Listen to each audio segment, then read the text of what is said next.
বাড়িতে কেউ আছেন? হ্যাঁ, কি হয়েছে বলো। নমস্কার কাকিমা, আমি চোখের ডাক্তার। তা আমি কি করব? না মানে আমরা সরকারি দপ্তর থেকে এসেছি, কারো যদি চোখের কোনো সমস্যা থাকে আমরা বিনা পয়সায় চিকিৎসা করছি। কি বলছো? বিনামূল্যে চিকিৎসা আবার হয় নাকি? হ্যাঁ, তা নয় তো কি।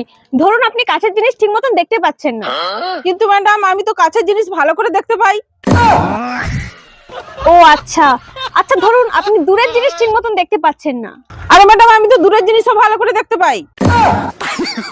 আচ্ছা ধরুন আপনার চোখ খুব কুটকুট করে। কিন্তু ম্যাডাম, আমার চোখ তো কুটকুট করে না। আচ্ছা আপনার চোখে কি সমস্যা হয় সেটা তো বলুন। কিন্তু ম্যাডাম, চোখের সমস্যা সেরকম কিছু হয় না, শুধু ঘুমালেই চোখে অন্ধকার দেখি।